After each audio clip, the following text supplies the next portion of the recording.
নীতিগত প্রণোদনা ও জ্বালানি নিশ্চয়তা ছাড়া নতুন করে বিনিয়োগ আকৃষ্ট করা কঠিন, এমন সতর্কবার্তা দিয়েছেন শিল্প উদ্যোক্তারা। সিপিডি আয়োজিত এক আলোচনায় অপ্রয়োজনীয় ব্যয় কমিয়ে জ্বালানি খাতে অগ্রাধিকার ভিত্তিক বিনিয়োগের দাবি তোলেন ব্যবসায়ীরা।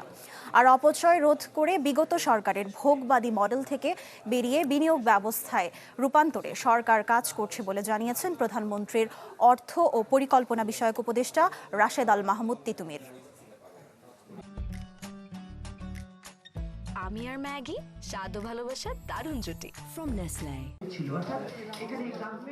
নতুন সরকারের প্রথম 180 দিনের অগ্রাধিকার নিয়ে বেসরকারি গবেষণা সংস্থা সিপিডি ও ব্র্যাকের যৌথ উদ্যোগে এই আলোচনা।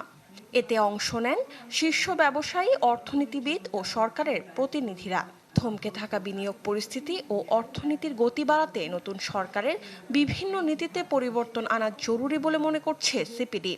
রপ্তানির যে বিষয়টা সেখানে একটু চিন্তার বিষয় রয়েছে যে ইয়ার অন ইয়ারে এটা নেতিবাচক প্রায় 2% মতো, এবং মেইনলি এটা রেডিমেড গার্মেন্টস এক্সপোর্টের কমে যাওয়ার ফলে কিন্তু এটা কমে গেছে।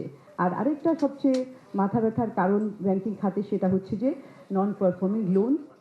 আলোচনায় অংশ নিয়ে উদ্যোক্তারা জানান, জ্বালানির সংকট ও নীতিগত অনিশ্চয়তা বিনিয়োগ সিদ্ধান্তকে স্থবির করে রেখেছে। গ্যাস সংযোগ ও সরবরাহ নিশ্চিত না হলে সম্ভব নয় শিল্প সম্প্রসারণ। বিনিয়োগের পরিস্থিতি, ইন্টারেস্ট কেন আমি ব্যাংকে দিতে পারছি না, হাই ইন্টারেস্ট। আপনি নেইবারিং কান্ট্রিতে দেখেন, নেইবারিং কান্ট্রিতে কি সুযোগ সুবিধা দিচ্ছে, অথচ তারা বিনিয়োগ করবে না। বিদেশি বিনিয়োগকে আমাদের এখানে করবে। বিনিয়োগ বান্ধব পরিবেশ করতে পুরো ব্যবস্থাপনায় কাঠামোগত পরিবর্তন আনার কথা জানান প্রধানমন্ত্রীর অর্থ ও পরিকল্পনা বিষয়ক উপদেষ্টা। একই সাথে উৎপাদন ও ব্যবসা সম্প্রসারণে রাজস্ব নীতিতে আমূল সংস্কারের কথাও জানান তিনি।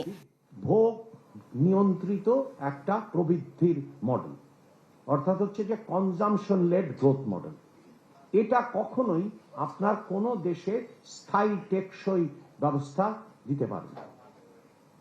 তাহলে আমরা দ্রুততার সাথে আমরা কনজামশন লেড মডেল থেকে ইনভেস্টমেন্ট লেড মডেলে যেতে চাই। আলোচনায় কেন্দ্রীয় ব্যাংকের কার্যকর স্বাধীনতা নিশ্চিত করা, ঋণ খেলাপি কমাতে বাংলাদেশ ব্যাংক অধ্যাদেশ সংশোধন এবং আর্থিক খাতে শৃঙ্খলা ফেরানোর বিষয়েও জোরালো মত উঠে আসে। মরিয়ম আজিজ মৌরিন, চ্যানেল 24, ঢাকা।